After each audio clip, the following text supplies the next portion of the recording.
అయితే నేను విన్నవించుకునేది ఏంటంటే, సంఘాన్ని ప్రేమించి దేవుడు అన్ని ఇచ్చాడు, కానీ గొంతుకలు ఎవరు వినపలేడా? అర్థమైందే? తెలియని నేను మాట్లాడేది మీకు అర్థమవుతుంది కదా? మీ గొంతుకలు పక్కోళ్ళకైనా వినిపించినాయా?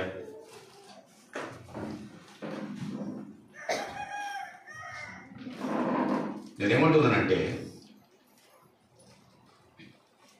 దేవుడిని ఇన్స్ట్రుమెంట్స్ ఇచ్చినాడు, మంచిది, పాటలు పాడేవారిని దేవుడు అనుగ్రహించినాడు, చాలా సంతోషం. మీరు ఎంతవరకు పాడారు? మీ గొంతుకలు ఎక్కడ వినపడ్డాయి? అంటే ఇప్పటికే మీకు సగం అర్థమైపోయాడు.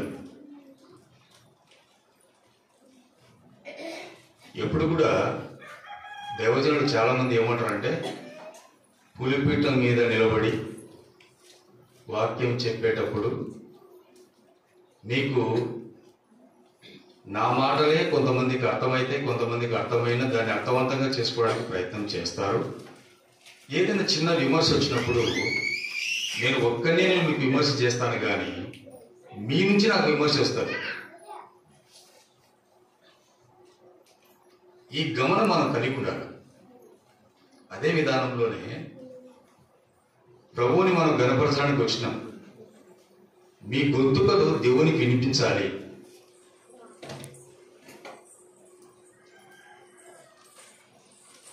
మీ గొంతుకలు దేవునికి వినిపించాలి అంటే మీరు ఏం చేయాలో మీకు అర్థమై ఉండాలి ఇప్పటికీ. కాబట్టి మన మీద మూగవారం మాదిరి వచ్చి కూర్చొని పెదవులు కదిలించుకుంటూ వెళ్ళిపోతే దేవునికి మహిమ ఉండదు, నీ ఆత్మీయతకి ఉద్యమం ఉండదు. నీ ఆత్మ సంతోషించాలి కదా. పాట పాడేటప్పుడే నీ ఆత్మలో కార్యం జరుగుతుంది. అది దేవుని గొప్పతనం. మీరు పాడకుండా అట్లే కూర్చొని పెదవులు మెదిపించుకుంటూ అట్లా ఉండడం వల్ల కేవలం ఏదో ఆషామాషి వచ్చినాం పోయినాం అనేది అట్లా ఉండకూడదు. కాబట్టి మీ గొంతుకలు వినిపించాలంటే ఎవరు ఏం చేయాలో అది గ్రహించండి చాలు. హెబ్రోనులో పరిమళరావు అని ఒక ఆయన ఉండే,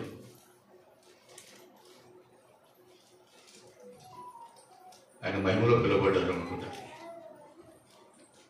ఆయన గద్దింపు బాగుంటుంది. అట్లనే ఎంతోమంది దైవజనులు గద్దిస్తూ ఉంటారు. ఎప్పుడు స్వీట్గా చెప్పుకుంటూ పోవాలంటే కాదు వాక్యం. ఎప్పుడు స్వీట్ తినుకుంటా పోతే మనకేమొస్తుంది? రోగం వస్తుంది. అవునా? స్వీట్గా తింటా పోతున్నాం అనుకోండి, రోగం ఎక్కువైపోతుంది, తగ్గదు షుగర్. అదే విధానంలో దేవుని వాక్యము స్వీట్గా చెప్పేదిగా ఉంటుంది, తర్వాత కఠినంగా ఖండించేది కూడా ఉంటుంది.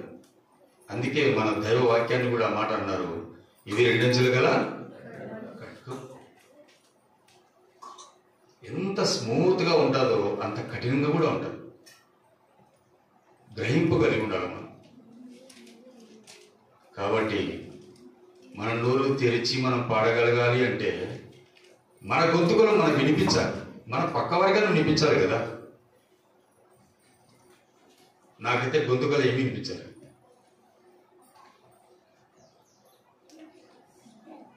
ఈ మనన అందరూ గమనించండి. ఇది నా రిక్వెస్ట్ అనుకోండి, లేకపోతే విజ్ఞాపన అనుకోండి, మిమ్మల్ని అడుగుతున్నాను అనుకోండి, ఏమైనా అనుకోండి.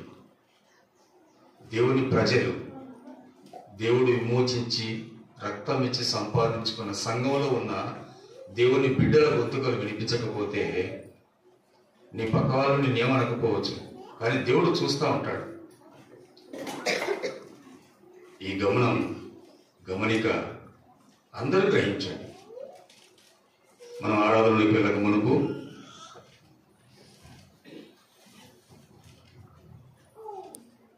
కొన్ని లేఖన భాగాలు చూసుకొని మనం ఆరాధనలోకి వెళదాం.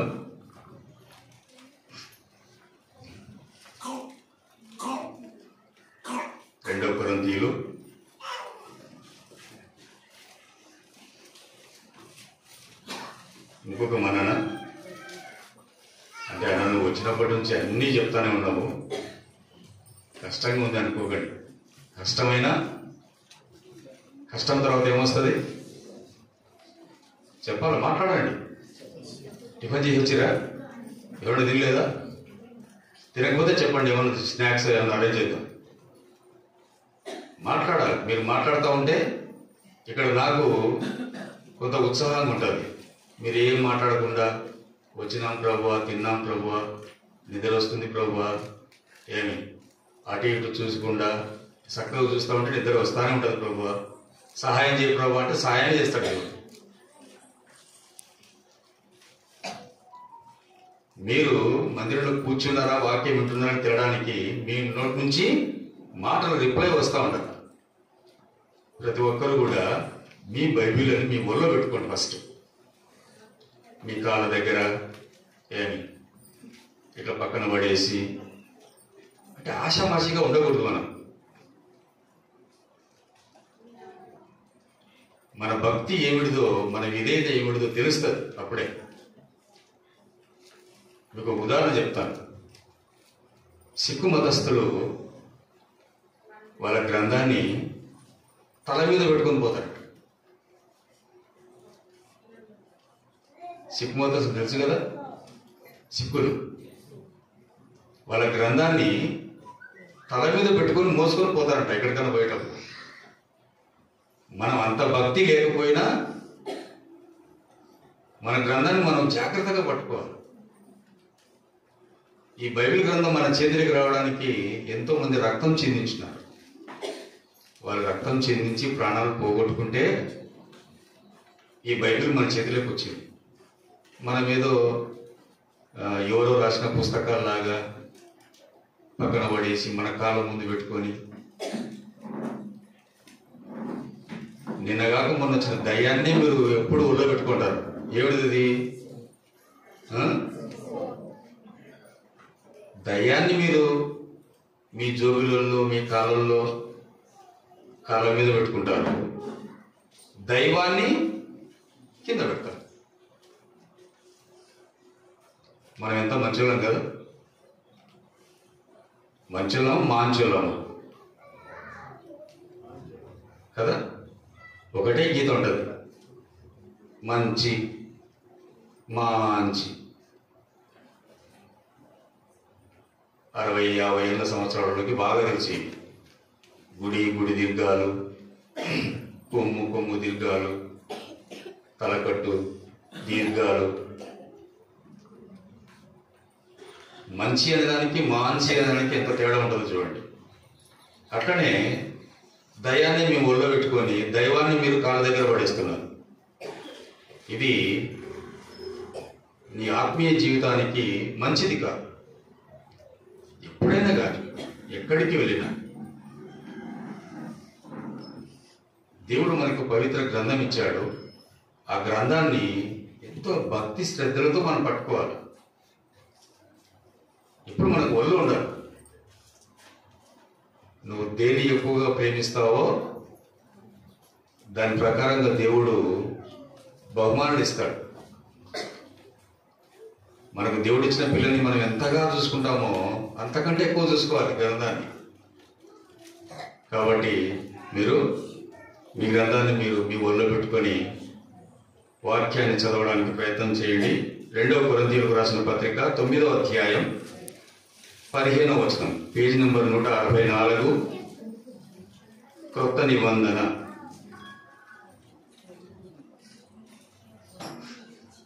రెండవ కొరింథీయులు అపోస్తలుడైన పౌలు 2వ కొరింథీయులు రాసిన పత్రిక 9వ అధ్యాయము 15వ వచనాన్ని అందరం కలిసి సమిష్టిగా చదువుకుందాం. పేజీ నంబర్ 164, క్రొత్త నిబంధన.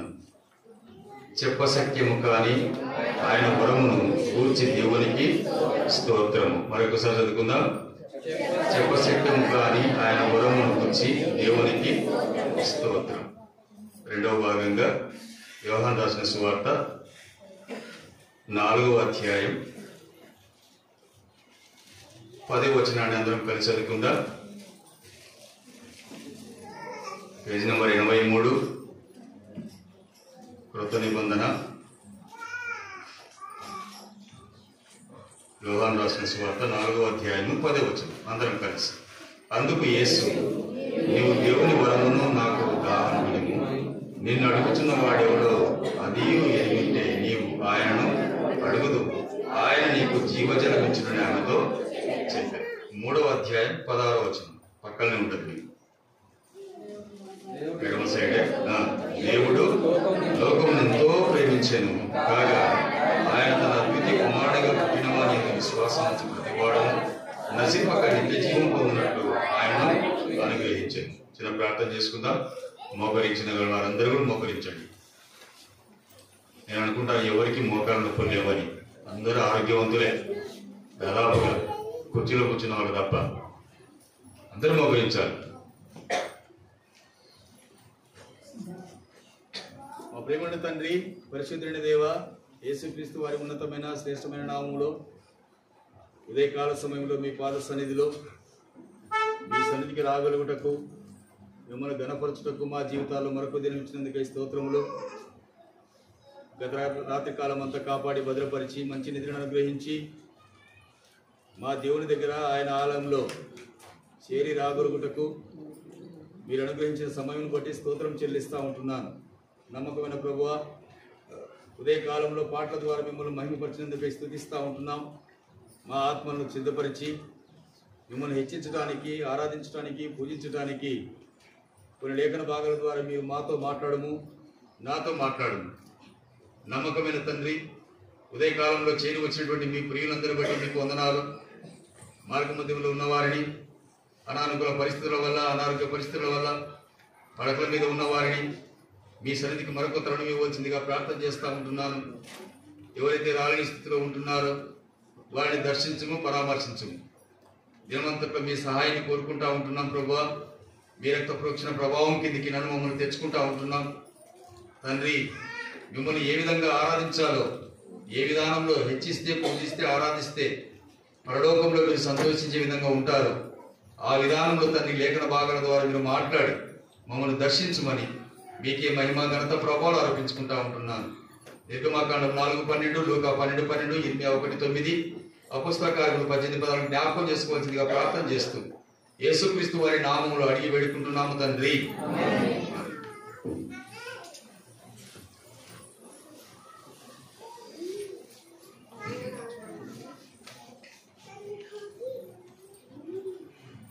చదువుకున్న లేఖన భాగాల్లో దాదాపుగా మీరు ఎంతోమంది దేవుని దాసులు, పరిచారకులు వాక్యం వివరించి ఉంటారు. అయినప్పటికీ మనం కొన్ని భాగాలు చూసుకొని మనం దేవుని ఆరాధించడానికి ప్రభు మనకు సహాయం చేయనుగాక. అపోస్తలుడైన పౌలు కొరింథీ సంఘానికి రాస్తూ ఏమంటున్నాడు ఆయన?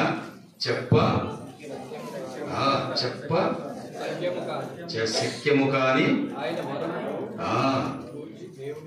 చెప్ప సఖ్యము కాని అంట. ఆయన వరమును గూర్చి దేవునికి స్తోత్రం చేస్తా ఉన్నాడు. కర్మేలు సంఘం, ఈ సంఘానికి కూడా దేవుడు అదే చెప్తా ఉన్నాడు. మీ సంఘానికి చెప్పసఖ్యము కాని ఆయన వరం దేవుడు మీకు ఇచ్చాడు. ఈ దినంలో పరలోకపు తండ్రి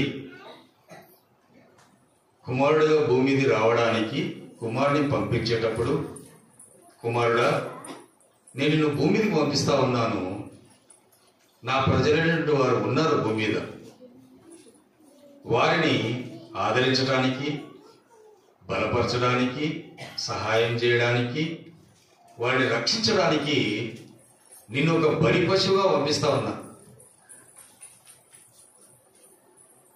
నువ్వు నరుడిగా వెళ్ళకపోతే ఆ నరులు నా గురించి వారు తెలుసుకోలేరు.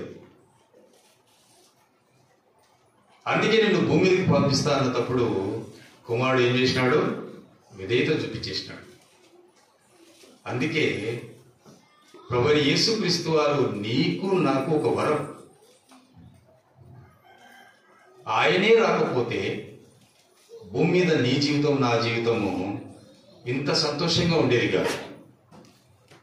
ఆయన జన్మించడం ఈ భూమి మీదకి ఒక వరమే. రాజులకు రాజై ఉండి ప్రభువులకు ప్రభుడై ఉండి లోకాన్ని ఒక్క మాట చేత సృజించిన వాడు. ఇవి కలుగునుగాక అంటే మాట చేత కలిగినవి. ఎన్నో అద్భుతాలు చేసినాడు 3.5 సంవత్సరాలు. అలాంటి ఆయన పుట్టుక ఎంత ధైర్యంగా వచ్చిందో మనకు లేఖన భాగాల్లో స్పష్టంగా ఉన్నాయి. తండ్రి అనుమతించినాడు కుమారుడికి, నువ్వు వెళ్ళాలి, భూమి మీదకి వెళ్ళాలి. వెళ్ళుట ద్వారానే నా ప్రజలు నన్ను గూర్చిన వివరణ తెలుసుకుంటారు. నువ్వే వెళ్ళకపోతే, ఆ శ్రమను నువ్వు అనుభవించకపోతే, నీకు నా పుట్టుక ఇవ్వకపోతే నా ప్రజలు నరకానికి వెళ్తారని గ్రహించి పరలోకపు తండ్రి ఆ తీర్మానం చేసినాడు. అందుకని నీ కొరకై నా కొరకై ఆయన భూమికి పంపించినాడు. అందుకే యోహాను సువార్త 4:10లో ఏమున్నాడు అక్కడ? అందుకు యేసు, నీవు దేవుని వరమును నాకు దాహానికి, దేవుని వరం ఆయన ఏమీ నీకు ఇవ్వకపోతే, ఈ గొప్ప రక్షణ నీకు ఇవ్వకపోతే లోకంలో నువ్వెక్కడు, నేనెక్కడు, ఎక్కడ ఉండేవాళ్ళము. అందుకే యోహాను సువార్త 3:16 ఆ మాట అంటాడు, దేవుడు లోకమును ఎంతో అన్నాడు. ఇంత అని అనలేదు, ఇంత అనలేదు, ఇంత అని అనలేదు, ఇట్లా అన్నాడు, ఎంతో అన్నాడు. ఆ లోకంలో నువ్వు నేనున్నాం. ఆయన విశ్వాసం వచ్చినాం, ఆయన సన్నిధికి వచ్చినాం, ఆయన గురించి మాటలు నేర్చుకోవడానికి వచ్చినాం. ఏదో ఆషామాషికి వచ్చినామని కాదు, ఏదో క్రిస్టమస్ అని కాదు. నిజమైన విశ్వాస యాత్రలో ఒక విశ్వాసికి ఒక క్రిస్టమస్ 25వ తారీఖు డిసెంబరే కాదు, తనను ఎందరు అంగీకరించిరో కదా, నువ్వు ఎప్పుడైతే నన్ను అంగీకరించావో ఆ రోజు నుంచే నీకు క్రిస్టమస్. ఈనాడేమైపోతుంది అంటే క్రైస్తు మిస్ అయిపోతున్నాడు కదా. ఎంత దుఃఖకరం. ఉన్నారు ఇప్పుడు చాలా మంది ఈ దినంలో దేవుని సన్నిధిలో, ప్రతి ప్రభు దినంలో ఉన్నారా? దేవుని మందిరంలో ఉండరు. ఈ ఒక్కరోజే కనపడతారు. మళ్ళీ 31st ఫస్ట్, తర్వాత ఈస్టరు, గుడ్ ఫ్రైడే. వాళ్ళ బైబిల్ కూడా అట్లే ఉంటుంది. అంటే వీళ్ళేమంటే 3 నెలల విశ్వాసులు, 6 నెలల విశ్వాసులు. కాబట్టి క్రీస్తు పుట్టడం మంచిదే, భూమి మీదకి వచ్చినాడు నీ కొరకు నా కొరకు మంచిదే. ఎప్పుడైతే ఆయన ఎందుకు విశ్వాసం ఉంచావో, నమ్మిక ఉంచావో, ఆయనను నీ హృదయంలో చేర్చుకున్నావో, ఆనాటి నుండే నీకు ప్రతిరోజు క్రిస్మస్సే. ఈరోజు ఒక్కరోజు అని కాదు కదా. విశ్వాసము. అందుకే నీ కొరకై నా కొరకై ఆయన ఏమై ఉన్నాడో, మన దేవుడు పరలోకపు తండ్రి ఆయన ఎన్ని వరాలు, ఎంత వరం దయచేసి నీకు నాకు ఇచ్చాడో కొన్ని మాటలు చూసుకుని మన ప్రభువును మనము ఆరాధిద్దాం. యెషయా గ్రంథం అందరికి తెలిసిన భాగాలే, ఒకసారి గుర్తు చేసుకుందాం. 9వ అధ్యాయము, యెషయా గ్రంథము 9వ అధ్యాయము 6వ వచనాన్ని మనం అందరం కలిసి చదువుకుందాం. అందరం కలిసి చదువుకుందామమ్మా. 575 పేజీ నెంబర్, పాత నిబంధన, యెషయా గ్రంథం 9:6. ఏలైనగా మనకు శిశువు పుట్టెను, మనకు కుమారుడు అనుగ్రహింపబడెను, ఆయన భుజం మీద రాజ్యభారం ఉన్నది, ఆశ్చర్యకరుడు, ఆలోచనకర్త, బలపడైన దేవుడు, ఎక్కడో తండ్రి, సమాధానకర్త అని అతని పేరు పెట్టబడింది. ఇది నీవు నేను నమ్ముకున్న దేవునికి, మనకు దేవుడు మనకిచ్చేటి, ఆయన భూమి మీద పుట్టిన ఉద్దేశం అది.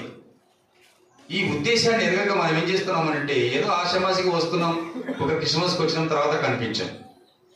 కానీ దైవజనుడు భగత్ సింగ్ గారికి ఇచ్చిన దర్శనంలో ఈ 4 లంగర్ల మీద ఉండాలని తన దర్శనం.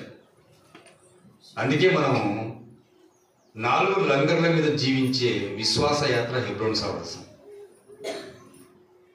అందుకే మనకు అన్ని కూడికలు ఉంటాయి. బైబిల్ స్టడీ ఉంటుంది, సిస్టర్స్ మీటింగ్ ఉంటుంది, సంఘ ప్రార్థన ఉంటుంది, యూత్ మీటింగ్ ఉంటుంది. ఇన్ని మీటింగులు ఉంటేనే ఆత్మీయ జీవితంలో పడిపోవడం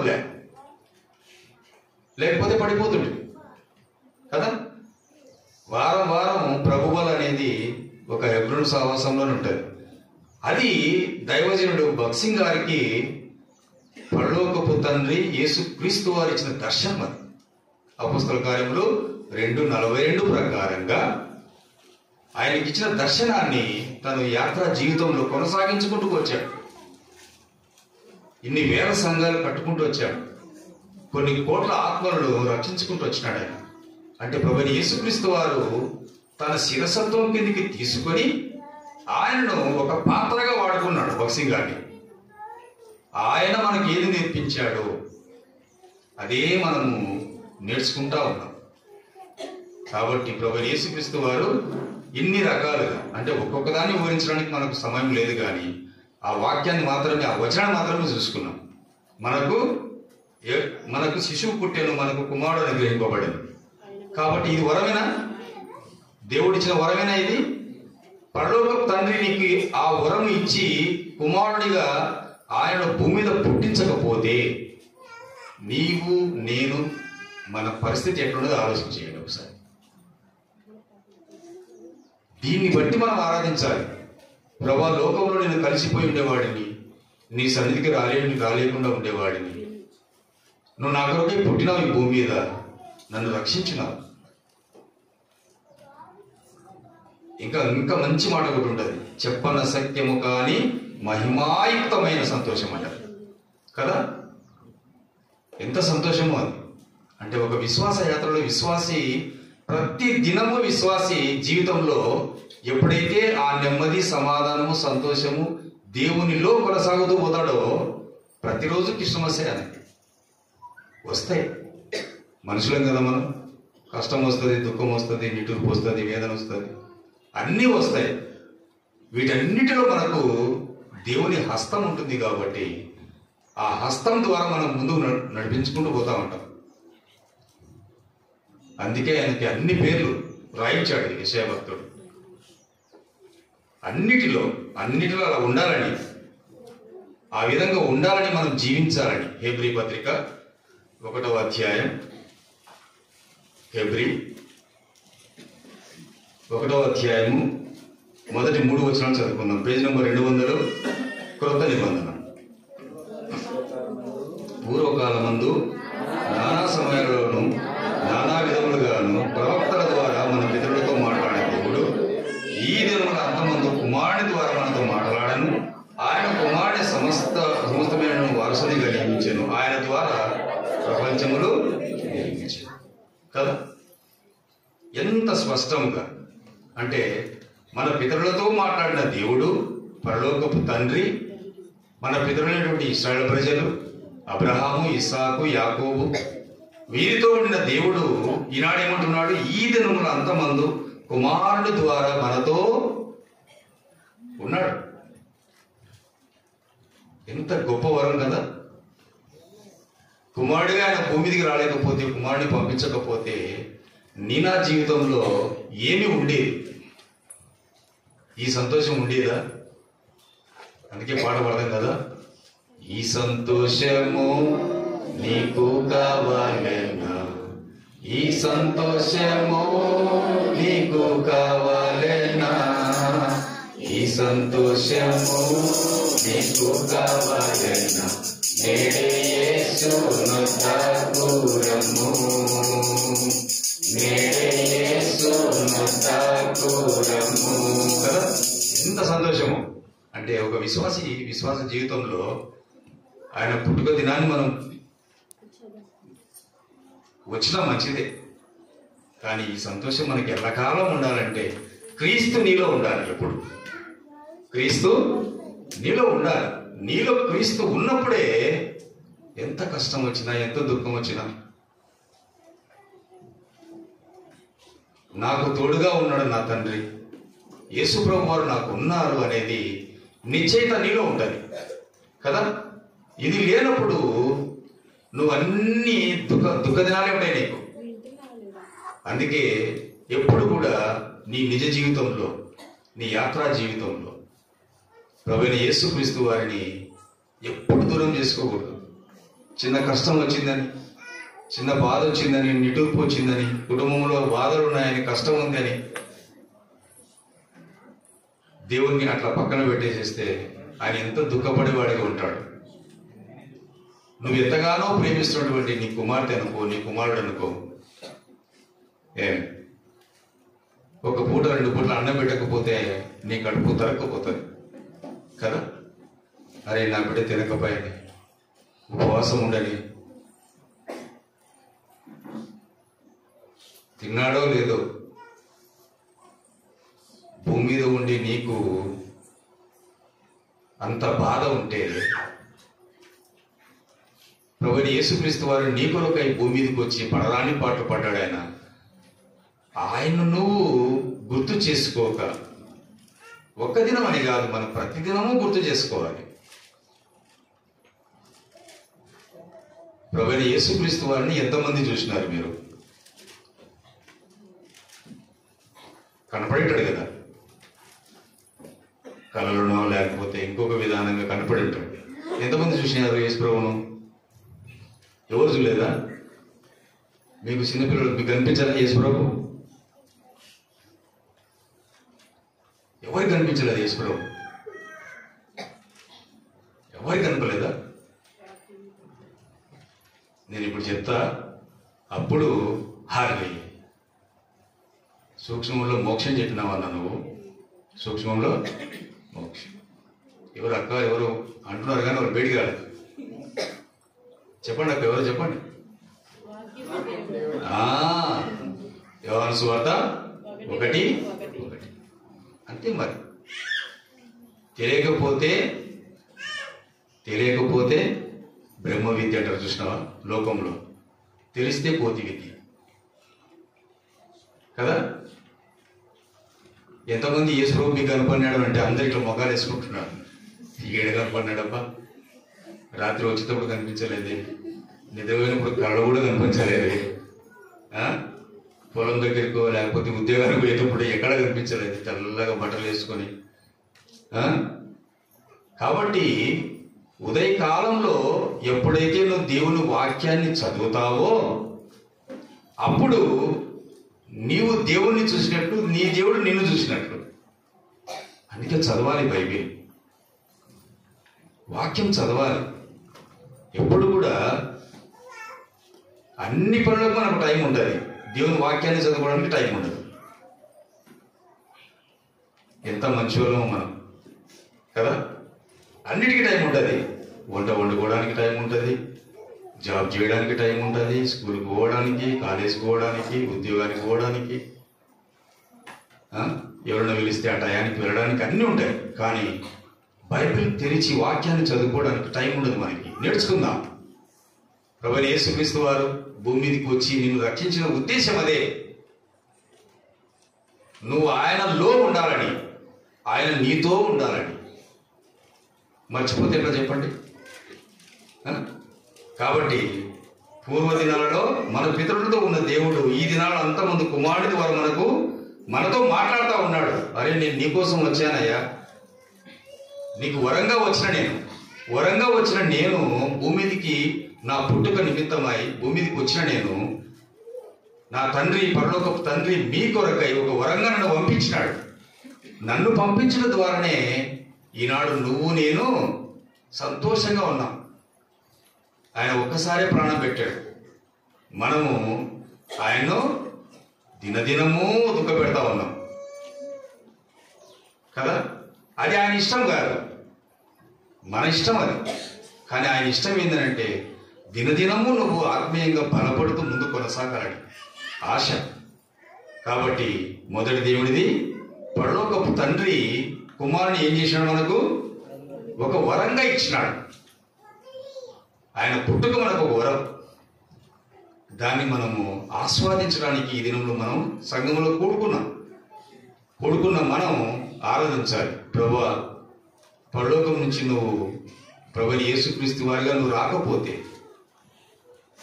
మీరు యేసుక్రీస్తు వారిని వరంగా నాకు ఇవ్వకపోతే నా జీవితం ఎట్లుండేను కదా? ఎంత దుఃఖకరం కదా. లోకానికి, ఆశలకి నశించిపోయి నరకానికి వెళ్ళవలసిన నన్ను ప్రేమిస్తున్నాడు ఆయన. ఇలాంటి దేవుని కలుగున్న నీవు నేను ధన్యులు. లోకంలో ఎంతో మందికి ఆధిక్యత లేదు. నువ్వు కలిగి ఉన్నావంటే అది నీ ధన్యత. లోకంలో మనకంటే అందచందాలు కలిగిన వారు లేరా? డబ్బున్న వాళ్ళు లేరా? ఆస్తిపాస్తి కలిగిన వారు లేరా? మనకంటే ఎక్కువ చదువుకున్న వారు లేరా? వారి దగ్గరికి వెళ్ళడే. వాళ్ళ దగ్గరికి వెళ్ళినా కూడా తృణీకరించే వారిగా ఉన్నారు. యేసుప్రభుని, ప్రభుని యేసుక్రీస్తు వారిని తృణీకరించే వారిగా ఉన్నారు. కానీ నువ్వు నేనైతే తృణీకరించాలి, చేర్చుకున్నాం హృదయంలో. ఆ సంతోషాన్ని మనం కలిగి ఉన్నాం. దేవుడు నీకు ఆ ధన్యత, ఆ గొప్ప వరం ఇచ్చినాడు. కాబట్టి తండ్రిని మహిమపరచాలి మనం. ప్రభువా, నువ్వు కుమారుడిగా భూమి మీదకి వచ్చినావు. నువ్వు ఎంతగానో ప్రేమించే కుమారుడిని భూమి మీదకి నా కొరకే ఇచ్చినావు, ఒక వరంగా ఇచ్చినావు. ఆ వరంగా నువ్వు ఆయన ఇయ్యకపోతే ఈ దినం నేను ఆయన పుట్టుకను జ్ఞాపకం చేసుకోలేకపోతుంటే, నీ సన్నిధిలో నేను ఉండలేకపోతుంటే. కాబట్టి మొదటి దేవుడిది ఆయన కుమారుని మనకు వరంగా ఇచ్చేసినాడు. రెండవది ఎఫెసీ పత్రిక, ఎఫెసీలోకి రాసిన పత్రిక 2వ అధ్యాయం, ఎఫెసీలు 2వ అధ్యాయం 8వ వచనం అందరం కలిసి చదువుకుందాం. 174 పేజీ నంబర్, కృత నిబంధన 174. ఎఫెసీలకు అపోస్తలుడైన పౌలు ఎఫెసీలకు 2:8. మీరు విశ్వాసం ద్వారా కృపచేతనే రక్షింపబడి ఉన్నారు. ఇది మీ వల్ల కలిగినది కాదు, దేవుని వరమే.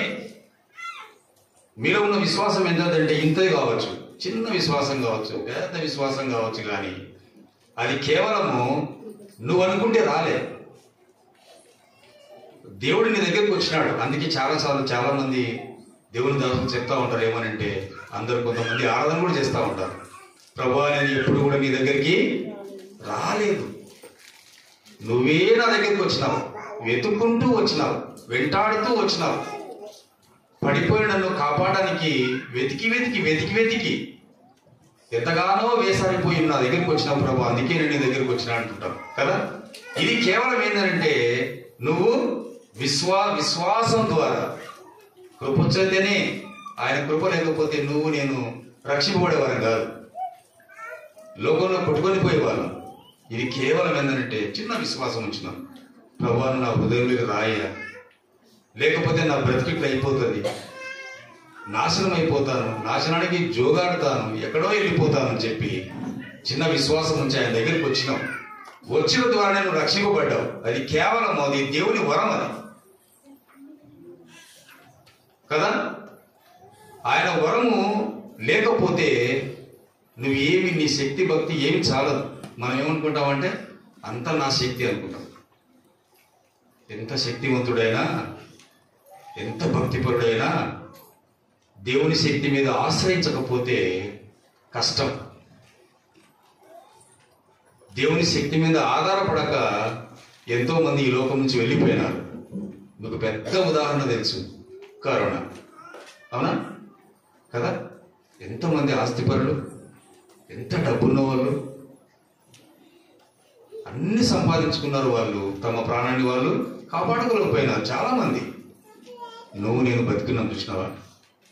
ఇది దేవుని కృప అంతే. నీ వలన దేవుని పని ఉంది, నువ్వు ఇంకా ఆరాధించాలని, నీ ద్వారా కొన్ని ఆత్మలు దేవుని సంఘానికి రావాలని నీకు ఆయుష్ ఇచ్చినాడు. ఇది గుర్తుపెట్టుకోవాలి మీరు. వాళ్ళకంటే గొప్ప వాళ్ళమా చెప్పండి? ఎంతమంది కరణాలు కదా, డబ్బు ఉన్నవాళ్ళే, కోట్లు సంపాదించుకున్న మానవుడు కరోనా టైంలో తన ప్రాణాన్ని తను కాపాడగలిగిపోయిన డబ్బు వల్ల. ఎంత డబ్బు ఏం చేయాలి చెప్పండి? ఆ డబ్బు తను కాపాడలేకపోయింది, కానీ నిన్ను నన్ను ఏం చేసింది? దేవుని కృప. నువ్వు ఆయన ఎందుకు ఉంచిన విశ్వాసం, ఈనాడు నిన్ను బ్రతికించింది. ఎందుకు తెలుసా? ఆయన ఆరాధించాలని, ఘనపరచాలని. దినదినము నిన్ను కాపాడుకుంటూ వస్తా ఉంది ఆయన కృప నిరంతరం. ఈ గ్రహింపు లేక మనం ఏం చేస్తా ఉన్నామంటే, ఏదో ఒక క్రిస్మస్ అని కాదు, గుర్తుపెట్టుకోండి. నిజమైన విశ్వాస యాత్రలో విశ్వాసికి ప్రతి దినము సంతోషమే. ప్రభువు యేసుక్రీస్తు వారు పుట్టారు, ఒక దినం పుట్టారు, అది కంటిన్యూ చేస్తూ ఉంటున్నారు, మంచిదే, కారణం లేదు. కానీ ప్రతి దినము నీ దేవుని యందు నువ్వు సాగిలో పడతా ఉండాలి. ఎప్పుడు నువ్వు సాగిలో పడతా ఉంటావో అప్పుడు దేవుడు సంతోషించేవాడిగా ఉంటాడు. ఇది రెండవది. మొదటి దేవుడిది కుమారుని వరంగా ఇచ్చాడు. రెండవది కృపావరం అంటాం అనుకోండి. కృపావరం, కృపవలచిన వరం. మూడవది రోమా రాసిన పత్రిక రోమీయులకు 6వ అధ్యాయం 23వ వచనాన్ని అందరం కలిసి చదువుకుందాం. పేజ్ నంబర్ 137, కొత్త నిబంధన, రోమా రాసిన పత్రిక 6:23. అందరు కలిసి చదువుకుందాం. ఏలయనగా పాపముల జీతం మరణము, అయితే దేవుని కృపావరం మన ప్రభువైన యేసుక్రీస్తునందు నిత్య జీవం. ఈ మూడో పాయింట్ కృపావరం. రెండోది రక్షణ అనే వరం. అది గుర్తుపెట్టుకోండి. మొదటిది క్రీస్తు వారిని మనకు వరంగా ఇస్తూ వచ్చినాడు. రెండవది రక్షణ అనే వరం ఇచ్చినాడు. ఆ రక్షణ అనే వరం ఇవ్వకపోతే మనం కూడా, అంటే కేవలం నీకు దేని వల్ల నీకు రక్షణ వచ్చింది? ఆయన ఎందుకు విశ్వాసం ఉంచడం ద్వారానే, ఆయన కృప ద్వారానే వచ్చింది రక్షణ. రెండవది. మూడవది ఇక్కడ చదువుకున్న 6:23 ప్రకారంగా, ఏలైనగా పాపములను వచ్చి జీతం మరణం, అయితే దేవుని కృపావరమైన మన ప్రభువైన యేసుక్రీస్తు నిత్య జీవము. నీ జీవితంలో ఒకటి గుర్తుపెట్టుకుందాం. నేను పాపిని కాదు అన్నవాళ్ళు చేతాడు. నేను కూడా ఎత్తలేడు, నేను కూడా పాపినే. ఇంకా చెప్పాలంటే అపోస్తలుడైన పౌలు అనే మాట నేను చెప్పుకోవచ్చు. పాపులలో ప్రధాన పాపిని నేను చెప్పగలుగుతా ఆ మాట. మీరు ఎంతమంది ఆ మాట చెప్పలేరో తెలియదు, కానీ నేనైతే ఆ మాట చెప్పగలుగుతాను. నా పాపమును బట్టి నా ప్రభు నన్ను శిక్షించలేదు, రక్షించుకున్నాడు కాబట్టి ఈ దినం మీ ముందు నేను నిలబడగలిగాను. నేను చెప్తా ఉన్నాను, ఈ అర్హత నాకు లేదు. ప్రభువైన యేసుక్రీస్తు వారు నా కొరకై భూమి మీద 33.5 సంవత్సరాలు జీవించి ఈ లోకం నుంచి తండ్రి దగ్గరికి వెళ్ళిపోయినాడు. కానీ నా జీవితంలో నేను 33 సంవత్సరాలు లోకానికి దాసుడినైపోయాను. ఎంత దగ్గర ఉంది కదా నా ప్రభువుకి నాకు. 33 సంవత్సరాలు దేవుణ్ణి ఎరగలేదు నేను. ఎంత దుర్మార్గుని అంటే అంత దుర్మార్గుని. అవన్నీ పంచుకోవడానికి 6 రోజులు పడుతుంది. ఎన్ని రోజులు? 6 రోజులు. ఒక వారం అంతా చెప్పచ్చు నా హిస్టరీ అంతా. కాబట్టి ప్రభు నా పాపములను విడిపించడానికి తను పాపముగా చేయబడి వచ్చినాడు కదా. అందుకే అపోస్తలుడైన పౌలు అంటాడు, నిన్ను ధనవంతుని చేయడానికి ఆయన, పోనీ వాస్తవానికి ఆయన దరిద్రుడు చెప్పండి కదా. అన్ని చేసిన వాడు, సర్వాన్ని సృజించిన వాడు, నిన్ను నన్ను చేయడానికి కొంత కష్టపడ్డాడు. ఆదికాండంలో రాయించినట్లుగా ఇవన్నీ కలుగును కాకంటే కలిగినాయి. నిన్ను చేయడానికి, నన్ను చేయడానికి దేవుడు కొంత సమయం తీసుకున్నాడు, శ్రమపడ్డాడు. కాబట్టి మన పాపములను బట్టి మనం శిక్షకు పాత్రలకు కానీ, కేవలం ఏంటంటే ఆయన కృప వలన మనం, కృపా వరం అనేది మనకు ఇచ్చినాడు కాబట్టి నిత్య జీవానికి వారసులం మనం. అందుకే భూమి మీద పరలోకపు తండ్రి ఏం చేసినాడంటే, క్రీస్తు వారి ద్వారా కృపా వరం అనేది మనకి ఇచ్చినాడు. కృపా వరం. ఎన్నోది? మూడవది. మొదటిది కుమారుడి వరంగా ఇచ్చినాడు. రెండవది రక్షణని వరం ఇచ్చినాడు. మూడవది కృపావరం. నాలుగవది ఇదే రోమపత్రిక 5వ అధ్యాయం. ఇప్పుడు 6:23 చదివాం కదా.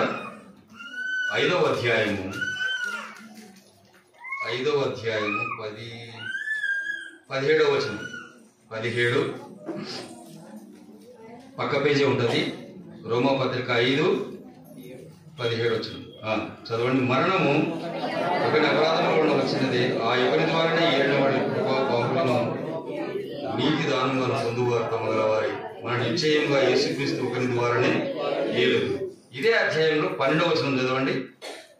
ఇట్లుండగా ఒక మనుషునికి ద్వారా పాపమును, పాపం ద్వారా మరణమును లోకంలో ఎలాగో ప్రవేశించను, అలాగునే మనుషులందరూ పాపము చేసినందున మరణం అందరినీ. ఇది వాస్తవంగా మన జీవితంలో మనం ఎరిగి ఉండాలి ఇప్పటికీ. ఎందుకంటే మొదటి ఆదాము ద్వారా వచ్చిన పాపాన్ని ప్రభువైన యేసుక్రీస్తు వారి కడవరి ఆదాముగా వచ్చి మనల్ని ఏం చేసినాడు? పాపాన్ని అంతా తొలగించేసేసినాడు. నీకు నాకు ఇప్పుడు అది లేదు, ఆ శిక్ష లేదు. కానీ దినదినానికి, గంట గంటకు, నిమిషానికి ఎక్కడ మనము దేవునిలో నుంచి పడిపోతాము అని పవిత్ర గ్రంథాన్ని ఇచ్చి నిన్ను పడిపోకుండా కాపాడుకుంటూ వస్తున్నాడు దేవుడు. ఈ గ్రహింపు లేక మనం ఏం చేస్తామనంటే కేవలం ఏదో ఆశామాషి ఉంటాం. అదే నీకు అపొస్తలుడైన పౌలు రోమా సంఘానికి రాస్తూ 12వ వచనంలో అదే రాస్తా ఉన్నాడు. ఒక మనుషుని ద్వారా పాపమును వచ్చింది, పాపానికి మరణం ఉంది. కానీ మొదటి ఆదాము చెప్పింది వినకుండా పాపం చేసి నరకానికి వెళ్ళిపోయినాడు. కానీ వెళ్ళడమే మనకు తెలియదు. లేఖన భాగాల ద్వారా అయితే కడపటి ఆదాముగా ప్రభువైన యేసుక్రీస్తు వారు రావడం ద్వారా ఆ పాప నియమం, పాప మరణం నీకు నాకు లేదు. ఇది ఎంత గొప్ప ధన్యతో ఆలోచించండి. ఈ విశ్వాసి నిజ జీవితంలో కూడా ఏదైతే మనం సంపాదించుకుంటా ఉన్నామో, ఆ పాపాన్ని మూట కట్టుకుంటున్నామో, దేవుడు చెప్పింది వినక, అవిధేయత చూపించి, బైబిల్ చదవమంటే చదవక, మోకరించి ప్రార్థన చేయమంటే చేయక, ఎక్కడ దేవుని దుఃఖ పెట్టామో అవన్నీ చూడంలే దేవుడు. నా బిడ్డ నా సన్నిధికి వస్తా ఉంది, ఎంత సంతోషం ఆయనకి. ఒక క్రిస్మస్కే రావడంలే, సంఘ ప్రార్థనకు వస్తుంది, బైబిల్ స్టడీకి వస్తుంది, యూత్ మీటింగ్కి యవనస్తులు, స్త్రీల కూడికి సిస్టర్స్, ఇట్లా ప్రతి దినము రోజు నా సన్నిధిలో నా బిడ్డ వస్తుందని సంతోషంతో ఆయన ఏం చేస్తాడంటే నా పాపములన్నింటినీ కూడా శిలువకు అప్పచెప్తూ వచ్చినాడు.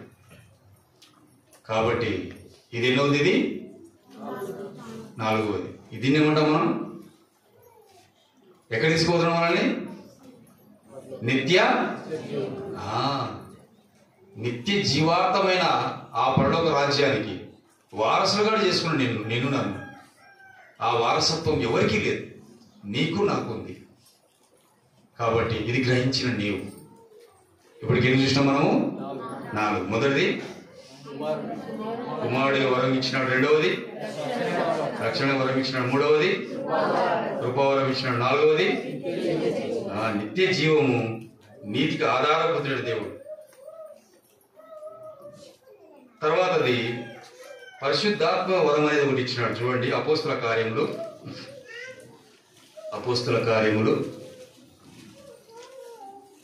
2వ అధ్యాయము. అపోస్తుల కార్యములు 2వ అధ్యాయము.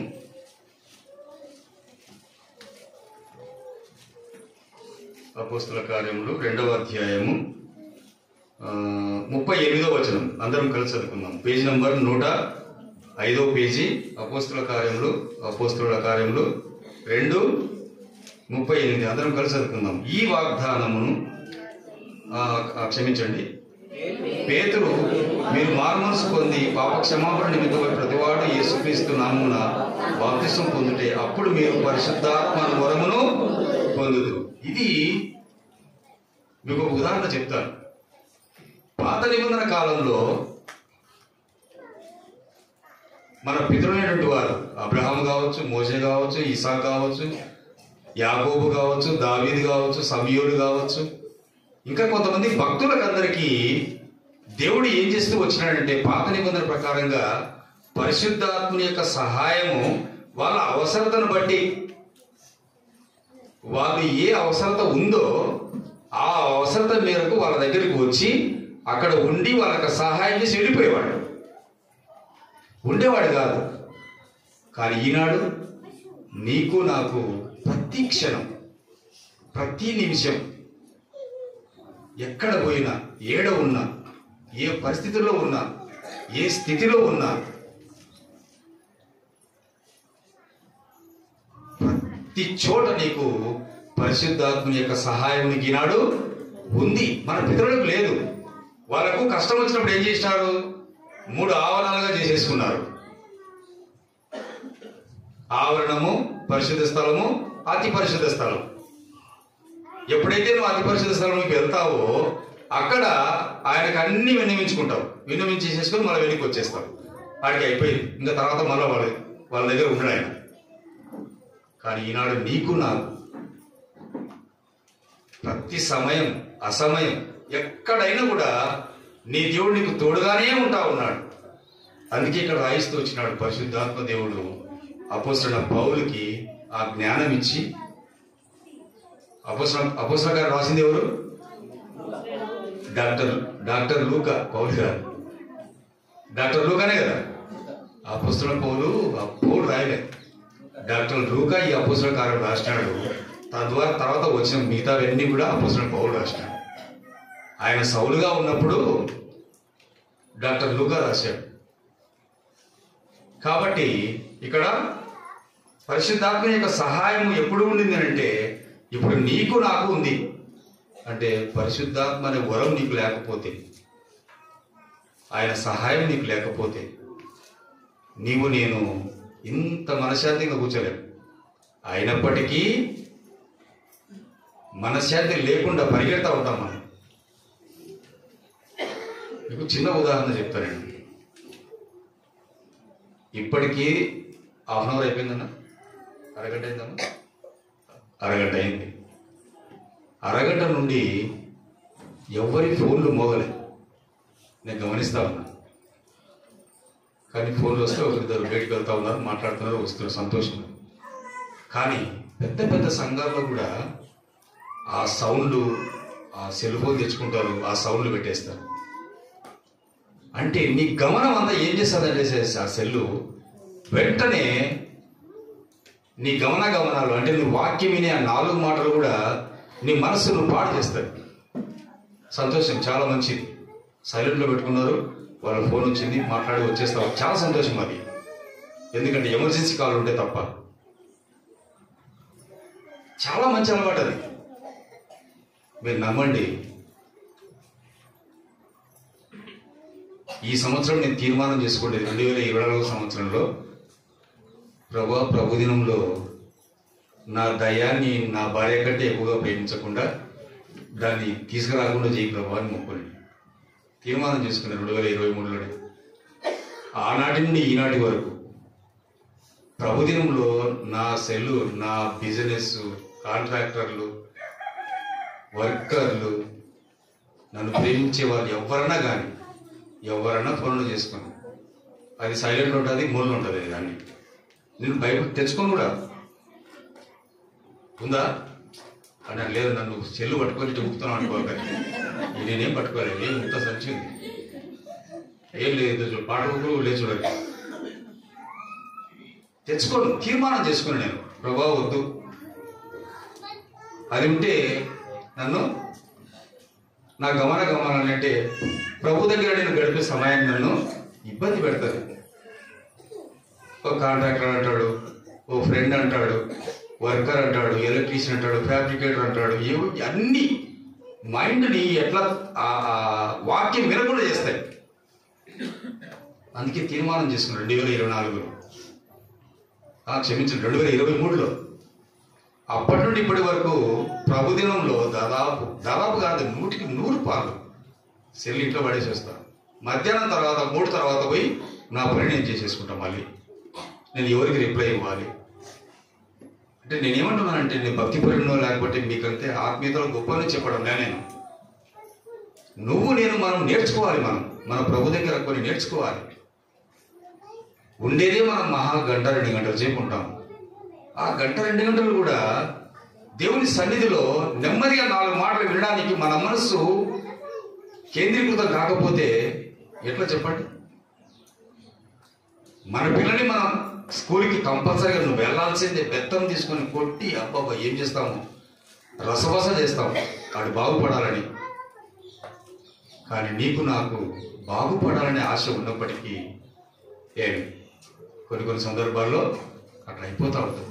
కాబట్టి నీ తోటి ఎప్పుడు కూడా ఉండేది పరిశుద్ధాత్మ దేవుడు నీతో ఉన్నాడు అని అంటే అది నీకు గొప్ప వరం. పరిశుద్ధాత్మ యొక్క సహాయము నీకు వరము లేకపోతే నీ గమనాలు నిండిపోతుంటాయి, వెళ్ళిపోతూ ఉంటాయి. ఇంకా 2 మాటలు చూసుకొని మనం ముగిద్దాం. చివరిగా కృపావరం అనేది ఒకటి ఉంది. అది 1 కొరింథీ రాసిన పత్రిక 1 కొరింథీలు 12వ అధ్యాయం 1 కొరింథీలు 12వ అధ్యాయం 14వ వచనం అందరం కలిసి చదువుకుందాం. 154 పేజు 1 కొరింథీయులకు 12వ అధ్యాయం 14వ వచనం అందరం కలిసి చదువుకుందాం. పేజీ నెంబర్ 154, కొత్త నిబంధన. శరీరం ఒక్కటే కదా, శరీరం ఒక్కటే అవయముగా ఉండగా అనేక అవయములుగా ఉన్నది. నేను చెయ్యి కాను కానీ శరీరంలో ఉన్న దాన్ని కాదని ఒకవేళ నువ్వు అట్లా అనుకుంటే ఏమి చాలు జస్ట్ దాంట్లో ఉన్న చిన్న వివరణ చెప్తాను అంతే నీకు. కృపావరం ఆల్రెడీ పైన చూసాము. ఈ వచనానికి మనకున్న ఆధారం ఏంటంటే శరీరం ఒక్కటే, లేదంటే 13 కూడా చదువుదాం. ఏలైనగా యూదులమైనను గ్రీకు దేశులమైనను దాసులమైనను స్వతంత్రులమైనను మనమందరం ఒకటే, శరీరములకు ఒక ఆత్మ ఎందే బాప్తిజం పొందింది, మనమందరం ఒక ఆత్మను పానం చేసిద్దామని. శరీరం ఒక్కటే అవయముగా ఉండక అనేక అవయవములుగా ఉన్నది. ఇది ఏమిటిదంటే నువ్వు సంఘంలో నీ బాధ్యత. నీకు ఏ వరం ఇచ్చినాడు? ఫస్ట్ చెప్పమంటారు ఒక వరం. అందరికీ మనసు పుచ్చుకుంటుంది, కానీ నేను ఆ పని చేసిన కాబట్టి ఆ వరాన్నే ముందు చెప్తానండి.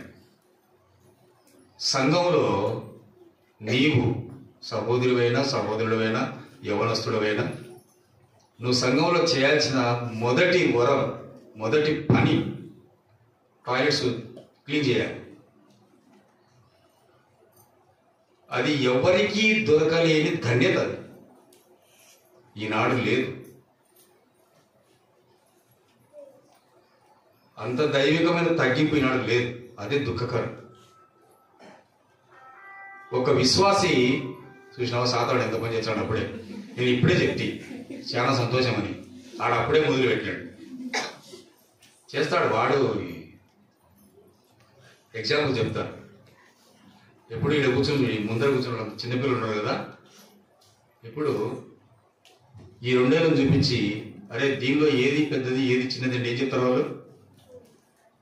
మనం చెప్తాం ఈ మధ్యది పెద్దగా ఉంది, ఇది చిన్నగా ఉంది అని మనం అంటాం. వాళ్ళు అడిగితే ఏం తెలిసిన?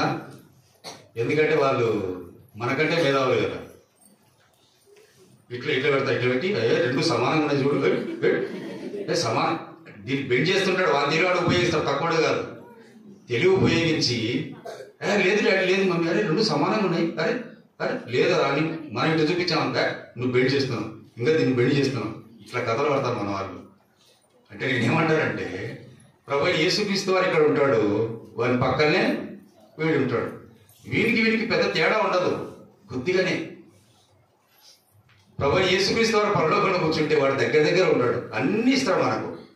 అందుకే మనం ఏం చేస్తామంటే మన మందిరంలో కూర్చున్నప్పుడు వాడు ఏం చేస్తుంటాడంటే ఎప్పుడెప్పుడు ఈ మనిషిని, ఈ మనస్సును పాడు చేయాలి, అదే వాని పని.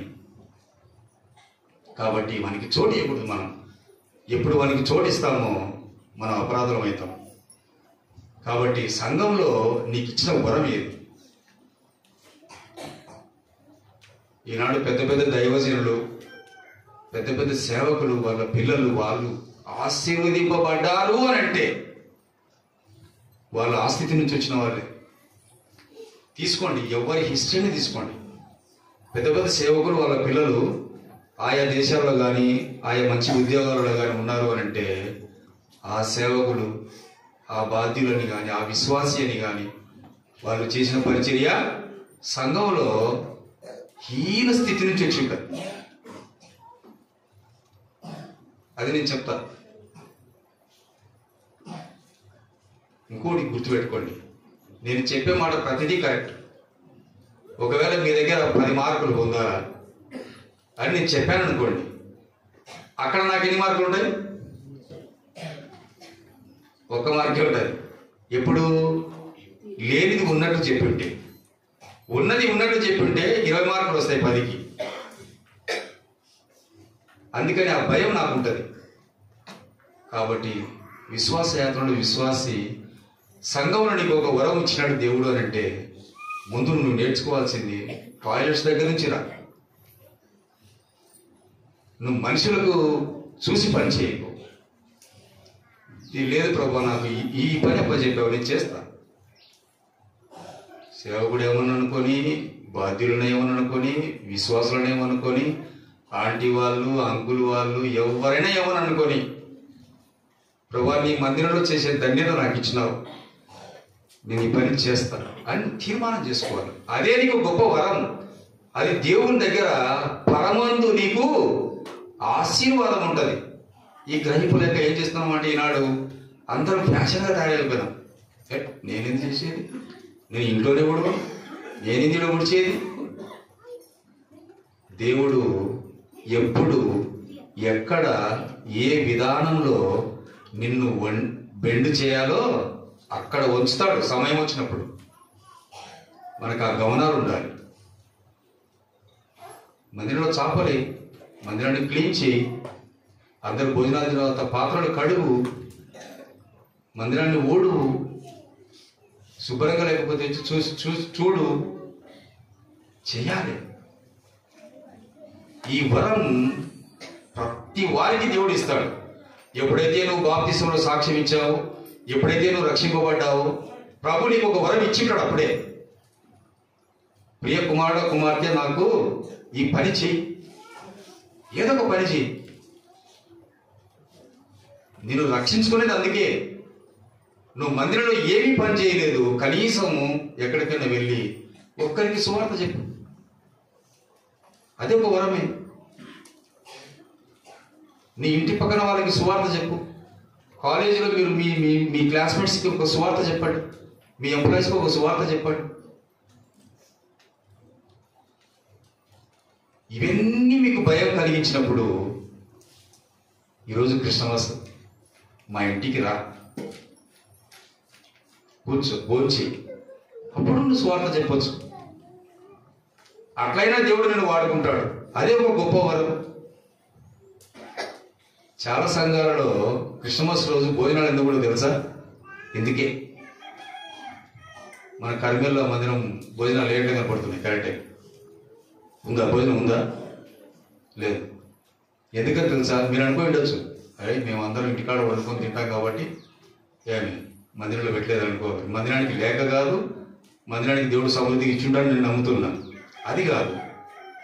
మెయిన్ పాయింట్ ఏంటంటే మీరు మీ కుటుంబాలకి ప్రభువైన యేసుక్రీస్తు వారిని నమ్మని వారిని, ఆయన దగ్గరికి రాని వారిని ప్రేమపూర్వకంగా మీ కుటుంబానికి మీరు ఆహ్వానించి సువార్త చెప్పి 4 మాటలు చెప్పగలిగితే అదే గొప్ప వరం.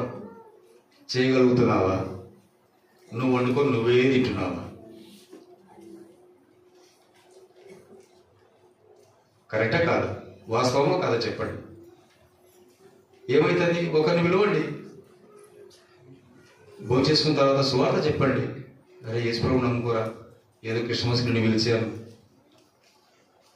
ఆయన పరలోకానికి వారసుడురా. లేదంటే మందిరానికి తీసుకోరా, ఆ రోజు నీకెంత ఆశీర్వాదం. నీ పేరు అక్కడ రాసి పెడతాడు. క్రిస్మస్ రోజు ఒక ఆత్మను తీసుకొచ్చావు, నిర్వచన దాసుడి ద్వారా ఒక్క మాటనే పుచ్చుకోకపోతుంది ఆ మనిషికి. కదా. ఇది నీకు దేవుడు ఇచ్చే వరం. కాబట్టి నువ్వు సంఘంలో ఉన్న ఒక విశ్వాసిగా దేవుడు నీకంటూ ఒక వరం ఇచ్చింటాడు. అది ఏదైనా కావచ్చు. ఆ వరాన్ని నువ్వు ఉపయోగించుకున్నప్పుడు దేవుడు నిన్ను చూచేవాడిగా ఉంటాడు. యాకోబు పత్రిక, యాకోబు 1వ అధ్యాయం, యాకోబు 1వ అధ్యాయం 17వ వచనం అందరం కలిసి చదువుకుందాం. యాకోబు 1:17 శ్రేష్టమైన పేజ్ నెంబర్ 210, పేజ్ నెంబర్ 210 క్రొత్త నిబంధన. యాకోబు 1:17 శ్రేష్టమైన ప్రతి ఈవినియు సంపూర్ణమైన ప్రతి వరమును పరసంబంధమైన జ్యోతిర్మయుడు తండ్రి యొద్ద నుండి వచ్చును. ఆయన యందు ఏ సంచలనతమైన గమనాగమనాలు కలుగు ఏమీ లేదు. ఇది ఒక విశ్వాస జీవిత యాత్రలో విశ్వాసికి దేవుడు ఈ వరాన్ని ఇచ్చి ప్రతి సందర్భంలో ఎక్కడి నుంచి వచ్చినాయి ఇవన్నీ అని అంటే అక్కడి నుంచి వచ్చినట్టువే. కుమారుని వరంగా ఇచ్చడం మొదలుకొని భూమి మీద నీకు ఇచ్చినటివి. అది రక్షణ వరం కావచ్చు, నీతి వరం కావచ్చు, కృపావరం కావచ్చు, పరిశుద్ధాత్మ వరం కావచ్చు, ఏదైనా కానీ అన్ని ఎక్కడి నుంచి వచ్చినాయి? పరలోకం నుంచే వచ్చినాయి. అందుకే ఇక్కడ వాక్యం రాయించాడు. యాకోబు భక్తుడు రాశాడు. ఏమని రాశాడు? పరసంబంధమైనది, లేకపోతే ప్రతి వరము జ్యోతిర్మయుడకు తండ్రి యొద్ద నుండి వచ్చినటివి. ఇవన్నీ ఆయన నుంచి వచ్చినటివే. కుమారుని మొదలుకొని నువ్వు అనుభవిస్తున్న ప్రతిదీ పరిశుద్ధాత్మని యొక్క వరం. అవన్నీ కూడా జ్యోతిర్మయుడు తండ్రి నుంచి వచ్చినటివే. కాబట్టి ఏం చేయాలి నువ్వు? ఆయన యందు ఏ చంచలతో ఏమీ లేదు, గమనాలు ఏమీ లేవు. నేను ఎంతగానో ప్రేమించి తన కుమారుని భూమికి తెప్పించి ఆయన ద్వారా నిన్ను రక్షించుకొని కొన్ని వరాలు ఇచ్చి ఆ వరాల ద్వారా నిన్ను పోషిస్తూ ఆదరిస్తూ, అలాంటి దేవునికి నీ ఉదయకాల సమయంలో చిన్న ఆరాధన ఇవ్వాలి. రోజు చేసే ఆరాధన చేయకండి. క్రిస్మస్ ప్రభువా అంటే ప్రత్యేకమైన, అంటే నువ్వు ఏదైతే 4 మాటలు విన్నావో ఆ 4 మాటలతో నువ్వు ముగించాలి. నీ ఆరాధన ఎట్లా ఉండాలి తెలుసా? స్వీట్ అండ్ హార్ట్ లాగా ఉండాలి. ఎట్లుండాలా? ఎట్లా అంటే స్వీట్ ఎక్కువగా తిని హార్ట్ ఎక్కువగా తినతోవాలనా? అట్లా కాదు. కర్మేల్ నుంచి నల్గొండ హెడ్ క్వార్టర్ నుంచి హెబ్రోన్ హెడ్ క్వార్టర్ నుంచి పరలోకానికి ఎంత టైం పడుతుంది? ఓ 10 నిమిషాలు 5 నిమిషాల పైన పట్టొచ్చాము కదా. అంత టైం తీసుకోకూడదు. నీ ఆరాధన ఎట్లుండాలంటే నువ్వు 4 మాటలతో నీ ప్రభువు నీ దగ్గరికి వచ్చిపోవాలి. అట్లా ఉండాలి ఆరాధన. అంటే ఎక్కువ చేసేవారికి చిన్న సలహా ఏంటంటే, మనము పక్క వారికి అవకాశం ఇస్తే వాళ్ళు కూడా చేయగలుగుతారు. వాళ్ళకి ఆశ ఉంటుంది. అరే నేను ఇంతమంది చేస్తా ఉన్నారు, నేను చేయలేకపోతుంది కదా. గత 12 మాసాలు అంటే వచ్చే ప్రభుదినం ఒకటింది మనకంతే. ఒక గమనిక మీకు, నేను మిమ్మల్ని ప్రాధేయపడతా ఉంటా, బ్రతిమలాడుతూ ఉన్నా. 12 మాసాల్లో ఎవరైనా ఆరాధన చేయకపోతే ఇప్పుడైనా చేయండి. 12 మాసాలు, నెలకు 4 ప్రభుదినాలు, లేకపోతే 5 వచ్చి ఉంటాయి. ఎవరైనా మిస్ అయి ఉంటే ఈ రోజైనా చేయండి. మీ గొంతుక విప్పండి, ఆరాధించండి. ప్రభువు నీ కొరకై ఏం చేశాడు, నీకు ఏమి ఇచ్చాడు. గత 3 మాసాలు, 6 మాసాలు, 12 మాసాలు ఎందుకు ఆరాధన రాదు నీకు? ఎందుకు నువ్వు ఆరాధించలేకపోతున్నావు? భయమా? ఎందుకు? సంవత్సరం అంతట్లో నీ ప్రభువు నీకు ఏమీ చేయలేదా? నీ గొంతుకలో ఊపిరి ఉంచడమే పెద్ద వరం నీకు. ఒక విశ్వాసిగా గమనించు, నేర్చుకో. ప్రభువా 12 మాసాలు, ఇన్ని వారాలు ఎక్కడ నేను నీ సంఘంలో నిన్ను ఆరాధించకపోతే దుఃఖం పెడితే ప్రభువా, నేను ఎంత దుర్మార్గురాలని, ఎంత దుర్మార్గులని దేవుడి దగ్గర కన్నీళ్ళు విడుచు, క్షమించు ప్రభు, ఈ రోజైనా నేను ఆరాధిస్తా. గత 6 మాసాలు నేను ఆరాధించలేకపోయాను, గత 3 మాసాలు ఆరాధించలేకపోయాను, 12 మాసాలను ఎప్పుడూ ఆరాధించలేకపోయాను. ఒక విశ్వాసికి ఆరాధన అనేది ఆత్మకు సంబంధించింది. ప్రార్థన వేరు. ప్రార్థన నీవన్నీ అడుక్కోవడమే, అన్నీ కావాలి, ఏ కావాలా అది కాదు. నువ్వు అన్నీ అడుక్కుంటున్నావు ప్రార్థనలో, కానీ నీ ప్రభువుకు నువ్వు ఏమి ఇవ్వలేకపోతున్నావు. మీరు అనొచ్చు, ఏమనొచ్చు అంటే వారం వారం వేస్తున్నావు కదా చందా అని. ఏమి యేసు ప్రభు భిక్షగాడా ఏమన్నా? అన్నీ నీకు ఇచ్చినాడు. ఆయన ఇచ్చింది ఆయన ఇవ్వడానికి గొప్ప కాదు. నువ్వు బైబిల్లో మీకు బెస్ట్ ఉదాహరణ చాలా మంది చెప్పి ఉంటారు. విధవరాలు ఇచ్చిన దానికి ఎక్కువ ధన్యత ఉందా? అందరికీ ధన్యత ఉందా కదా? మరి అంత తక్కువ ఆమె ఇచ్చింటేనే అంత ధన్యత ఉంటే నువ్వేం డబ్బులు ఇవ్వాల్సిన అవసరం లే. నీ హృదయంలో నుంచి వచ్చి ఒక చిన్న ఆరాధన నీ ప్రభువును ఎంత సంతోషపడుతుందంటే అంత సంతోషిస్తాడు దేవుడు. మీకు ఒక చిన్న ఉదాహరణ చెప్పి ముగిస్తాను.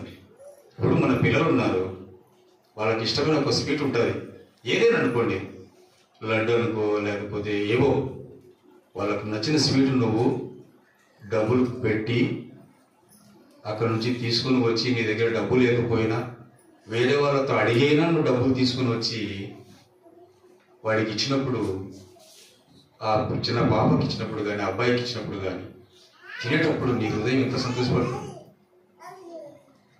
నీ దగ్గర డబ్బు లేకపోయినా వేరే వాళ్ళ దగ్గర అబ్బాయిని తీసుకొచ్చి ఇచ్చిన తర్వాత, అరే నాకు ఈరేనా కొద్దిగా నేను తింటా అని అంటే వాడు ఇచ్చినవాడు.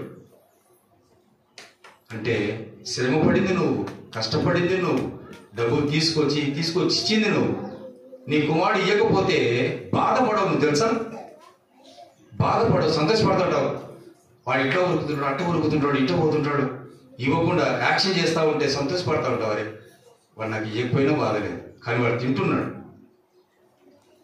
భౌతికంగా ఉన్న నీ కుమారులు చేసే ఆ చేష్టలకి, ఆ సంతోషానికి నీ ఆత్మ అంత సంతోషపడితే, నేను కని పరలోకం నుంచి నీ కొరకై పుట్టి భూమి మీద పడరాని పాటలు పడిన దేవుని దగ్గర నువ్వు ఆరాధించకపోతే ఎంత దుఃఖపడతాడు దేవుడు.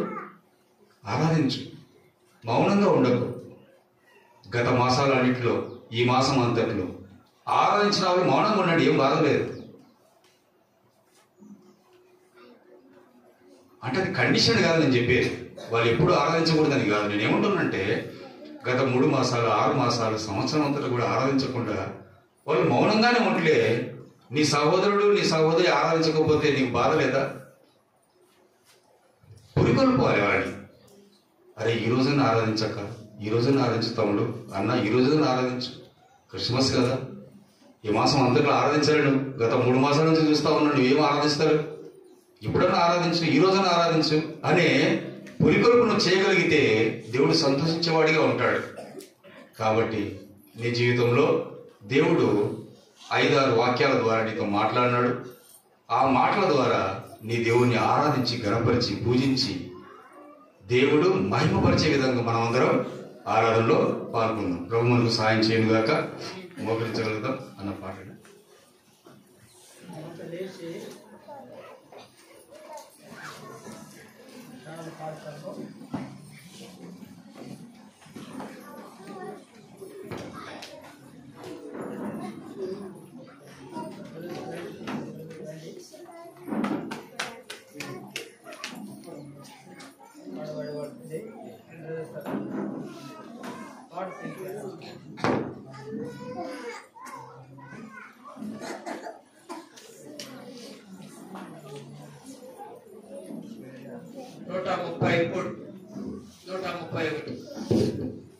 సర్వకృపానిధి ప్రభువా, సకలేశ్వరాశిని సంతోషం. మొదటి చరణము రెండు చరణం చివరి చరణం పడతాను. అందరు లేవండి దయచేసి.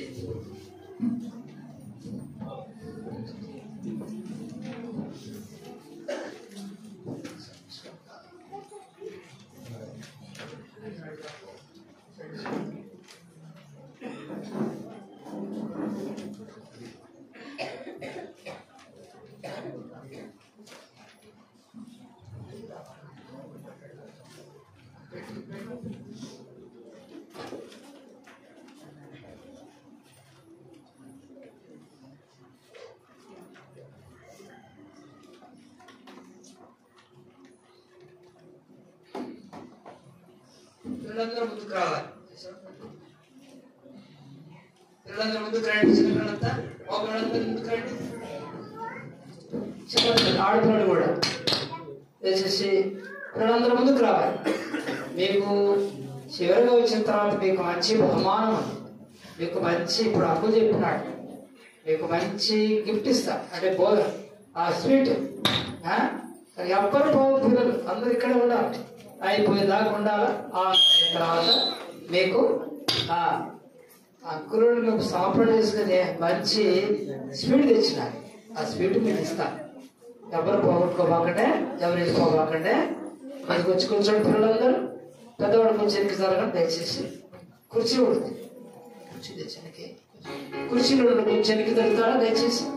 సిస్టర్స్ కుర్చీలో ఉన్నవాడు కొంచెం ఎనికి వేసుకుంటే మంచిదని మనం చేస్తున్నాం. బాబు రండి, ఇక్కడ రండి, ముందుకు రండి బాబు, రండి ఇక్కడ ఫ్రెండ్స్ ముందుకు రండి దయచేసి. ఫ్రెండ్స్ ముందుకు రండి, ఫ్రెండ్స్ ముందుకు రండి. లైన్ కూర్చోవాలి, రెండు లైన్ కట్టండి, రెండు లైన్. బాబు మీరు రేపు పౌరులు అవుతారు దేవుని మందిరం. ఈరోజు చిన్న పిల్లలే, రేపు సంఘంలో మీరు కూడా పెద్ద అయిపోయి పాటలు పాడేవాడుగా, వాక్యం చెప్పేవాడుగా, సువార్త చెప్పేవాడు అవుతారు అన్నారా? లైన్ కరెక్ట్ లేదు, రెండు లైన్లు కరెక్ట్ పడాలి. ఫ్రెండ్స్ ముందుకు రండి, ఎవరు వస్తుందో ముందుకు రండి. సిస్టర్స్ కూడా ముందుకు రండి. రెండవ చరణము చివరి రెండు చరణం పాడుకుంటాం. బాత్రూమ్కి వెళ్ళేవాడు దయచేసి మీరు వెళ్ళేవాడు ప్రయత్నం చేయండి. సర్వకృపానిధి ప్రభువ సకల స్థిరాశల సంతోషం అంటే ఈ పాట పాడుతుంటాము. చిన్నపిల్లలు దగ్గర పెట్టుకోబాక, పిల్లతాలు అనుకోనండి. పాప ముందుకు రానా, ముందుకు రా రుచి ఎక్కడ పాపని పంపించండి, ఆ పాపని పంపించండి. లైన్లో ఉండండి, మీరు అందరూ లైన్లో ఉండండి. ఈ సాబూరికి మీదే మా ఎవరు లైన్ కరెక్ట్ లైన్ ఉండండి.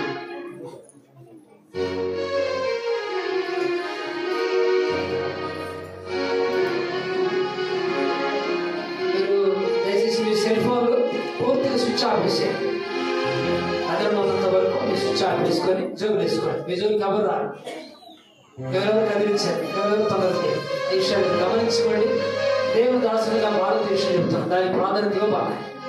లేచి లేదు ఆరాధన టైం ఎవ్వరు పెట్టకండి, 5 మందితో పోతుంది బయట. కనుక మీరు వెళ్ళారా అక్కడ కాళ్ళు పెట్టుకొని మీరు లోపల వచ్చేసారు. బాత్రూమ్కి వెళ్ళి వాడు ముందు సిస్టర్స్కి అవకాశం ఇవ్వండి. 2 బాత్రూమ్లు ఉన్నవి వాడుకోండి.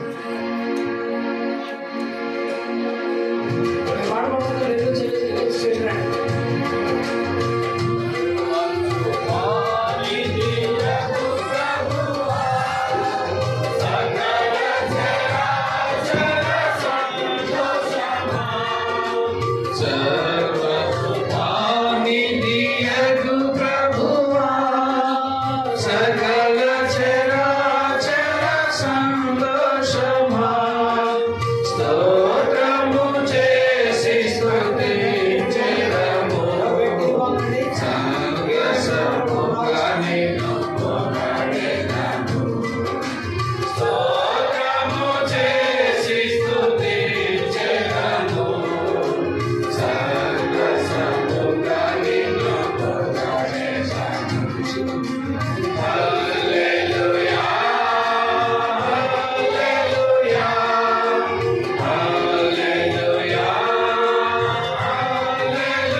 No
ఆరాధించేవారు ఈ మొదటి గది ఉంది, ఒక ఇద్దరికి అవకాశం. రెండో గది ఉంది, దాంట్లో ఇద్దరికి అవకాశం. మూడో గది ఉంది, దాంట్లో ఇద్దరికి అవకాశం. నాలుగో గది ఉంది, దాంట్లో ఇద్దరికి అవకాశం. దాన్ని గుర్తుపెట్టుకోండి. సిస్టర్స్ వైపు ఐదో గది ఉంది, కుర్చీలో కూర్చున్నారు, అందులో ఒక ఇద్దరికి అవకాశం. కనుక ఆరాధన చేయండి. అందరూ చేయాలంటే సమయం చాలు. అటు బ్రదర్స్ కూడా, ఒక సిస్టర్ ఒక బ్రదర్. మీకు ఎవరికి చెప్పేది ఉండదు. First line, second line, third line, fourth line. ఇది ఫోర్త్ ఉంది నా. అలాగే ప్రభుని ఆరాధించడానికి